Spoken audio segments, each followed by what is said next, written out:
Seperti ajaran tarekat, ajaran tasawuf, Islam nggak pernah mengajarkan. Nabi nggak pernah mengajarkan. Maka kata para ulama dalam tasawuf itu awalnya bid'ah dan akhirnya zindiq.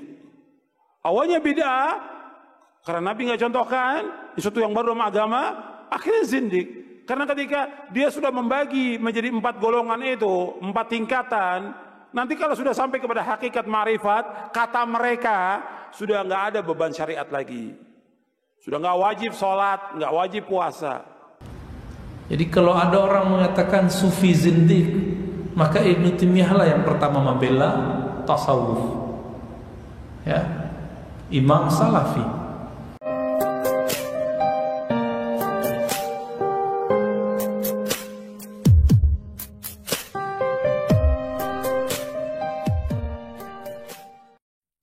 Dari paparan video tersebut, kita bisa mengetahui bahwa Salafi Wahabi seperti Yazid Jawas menuduh bahwa tasawuf adalah ajaran bid'ah karena tidak pernah diajarkan oleh Rasulullah SAW. Selain itu, Yazid Jawas juga menuduh orang yang bertasawuf itu sesat menyesatkan karena orang yang bertasawuf berani meninggalkan kewajiban-kewajiban yang diwajibkan oleh Allah Subhanahu wa Ta'ala. Lalu benarkah tuduhan-tuduhan Salafi Wahabi Yazid Jawas ini bahwa tasawuf bid'ah dan tasawuf sesat menyesatkan sebagaimana yang dituduhkan oleh Yazid Jawas?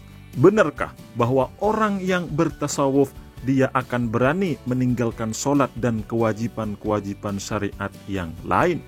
Untuk menjawab tuduhan-tuduhan Salafi Wahabi Yazid Jawas ini, kami akan bacakan sebuah tulisan yang dilansir di dalam website An-Najah Center Sidobiru.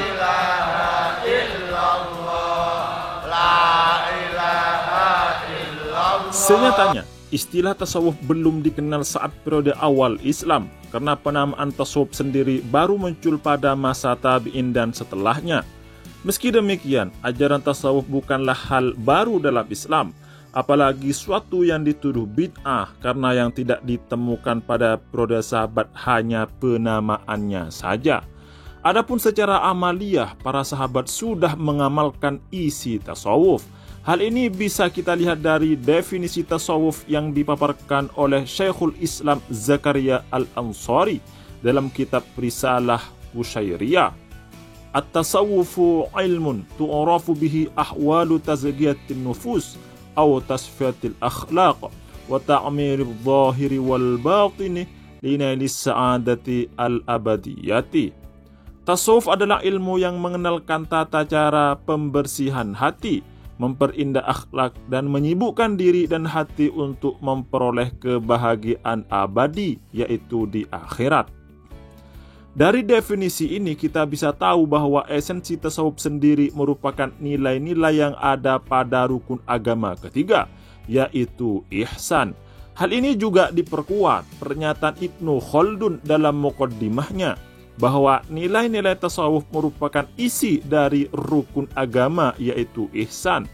Maka jelas meski para sahabat tidak mengenal istilah tasawuf, tapi secara amaliyah mereka adalah sufi yang sejati dan sangat hebat.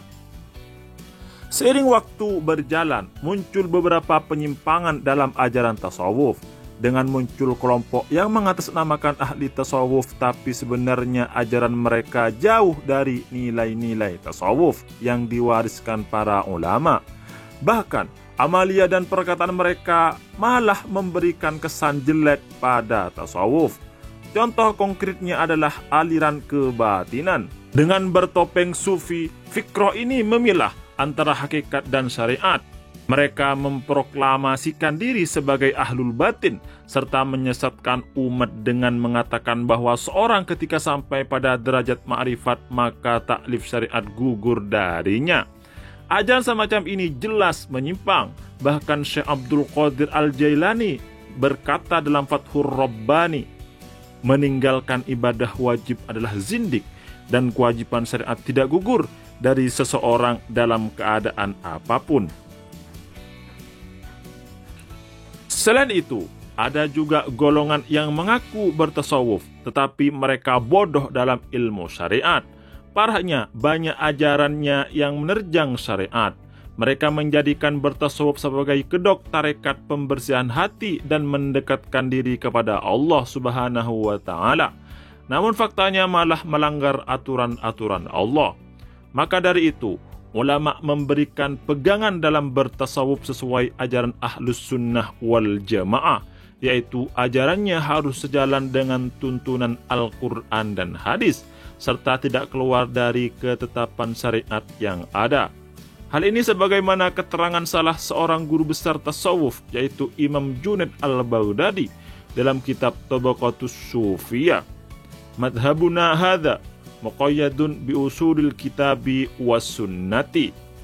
Madhab tasawuf kita ini selalu terikat dengan Al-Quran dan hadis. Mengapa demikian? Karena jika bertasawuf tanpa didasari ilmu syariat, maka akan mudah terjerumus dalam kezindikan. Sebagaimana perkataan Imam Malik bin Anas radhiyallahu anhu, "Man tafaqqaha wa lam yatasawwaf faqad tafassaqa, wa man tasawwafa wa lam yatafaqqah faqad tazandaqa, wa man jama'a bainahuma faqad tahaqqaqa." Siapa yang berilmu fikih dan tidak bertasawuf, sungguh ia telah fasik. Siapa yang bertasawuf dan tidak berilmu fikih, sungguh ia telah zindik.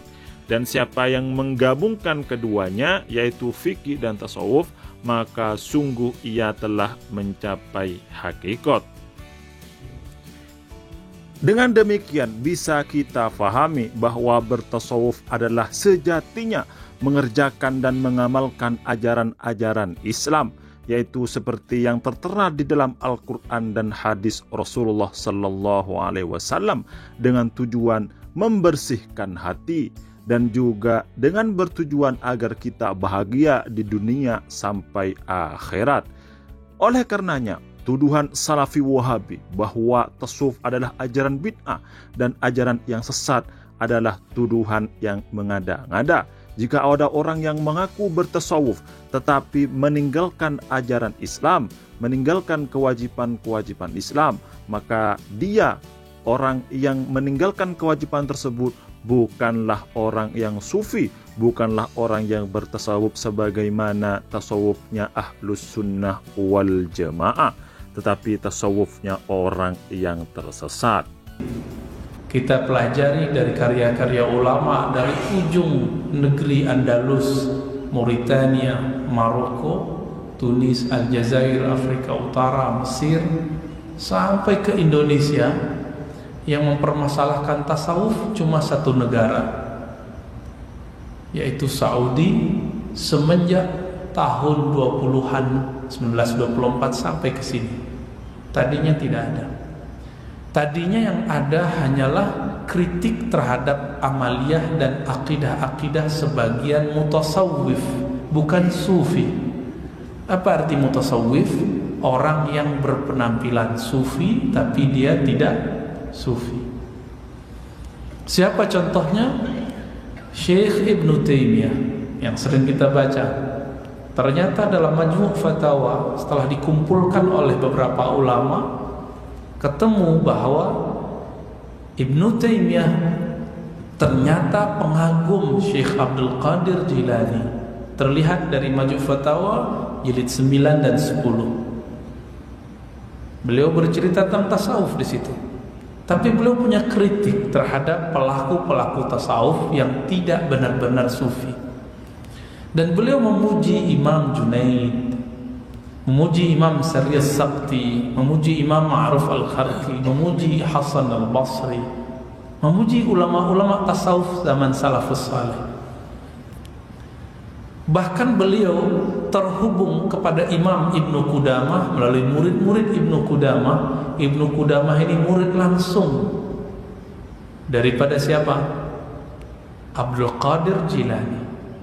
Maka kami menyimpan salah satu silsilah sanad yang diijazahkan guru-guru kami, sanad zikir atau tarekat Qadiriyah jalur Ibnu Taimiyah, itu ada. Jadi kalau ada orang mengatakan sufi zindik, maka Ibnu Taimiyah lah yang pertama membela tasawuf. Ya. Imam Salafi